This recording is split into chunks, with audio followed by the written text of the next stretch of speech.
Well, folks, this is Yamil for Gunstock Reviews. We're here in Phoenix, Arizona with Enloe Customs, and Marty here is gonna teach us how to do the bolt release on an AR-15 lower. And we're gonna use these parts, and he's gonna teach, which I think is the most difficult thing I've ever done on an AR-15 receiver. I always end up scratching it.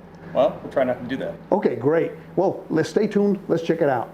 Okay, now we're gonna install the bolt catch, right? So bolt catch, bolt release, we have a few tools that we have involved with this Obsidian Arms kit, right? But we want to make sure that we install this proper method. If you do this incorrectly, you actually could scratch your receiver. Bad thing to do would be to come in, right? Take this roll pin and install it from this side. You'll notice if I kind of place this here a little bit, not to say I can't force it in there, but if I come in and punch this from one side, that pin has to drop down into alignment. Now, this kit comes with a very nice punch here that slides in here really good. That's good for disassembly, but we are actually going to assemble this, right? So we have our paddle, or we have our spring, our plunger, right, which goes in on top of it, and then we have our roll pin, and we're going to come in here with a starter punch, right? So I want this coming in from the back side, and that way as I do this, right, you know, I'm not going to scratch the front, right, and my hand's going to kind of obscure this a little bit, but I'm going to come in here and just start this. And we'll get in so far, right, because this is a nice good starter punch, right, but eventually we're going to go into this roll pin punch. You'll notice it's got a little tab on here, but I can pound this in just a little bit further, and I want to get this in just far enough to where I start to feel a little bit of friction here, right? So I don't want to go too hard, but take a few taps, take a look, right? And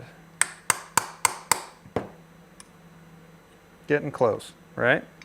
So now I'm going to install this. I'm going to depress it. Throw this back on.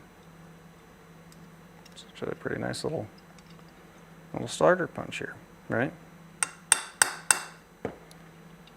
And now I've got this just barely in place here. I can kind of wiggle this a little bit because it didn't quite line up. There we go. So I could have come back with this if I wanted to, but really now that's getting in there to where this thing's going to line in here. You can kind of just see it floating around in here, right? You'll notice how I'm giving this taps. I'm tapping it. I'm not whacking it as hard as I can. I'm also using a small hammer. I'm using an 8-ounce hammer. If I'm using a claw hammer, this is going to be a different story. So you'll notice this is just taps with all this, right? So a little bit more. Make sure that's free. And I don't want to go too far with the starter punch as well, right? I've got a little bit of space here, but if you see this, right, if this runs into that right there, I'm going to put a nice little dent right in the side of the receiver there, right? So I can take this down a little bit further, right? So once again, I'm trying to hold the punch in such a way that I don't actually scratch the receiver, because that punch can run on the side of this as well. So I'm just taking it. Now I'm going to swap this out for a roll pin punch. Come in here, right? Once again, be careful not to hold this out too far. Remember, my thumb's there too, so I'm not giving this a very hard whack at all.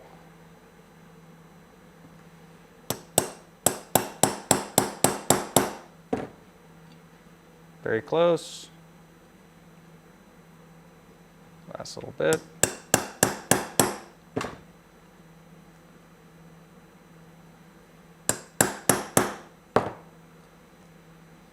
And we're flush. Check the function of the bolt release, and it's in. That's how you install your bolt release. Thanks for watching Gunstock Reviews. Remember, stay safe and have fun at the range. Thank you for watching Gunstock Reviews. Please visit our website at www.gunstockreviews.com for more exclusive content. Please visit our Patreon page at www.patreon.com/gunstockreviews. Your contributions would be greatly appreciated and help us grow our selections and frequency of videos.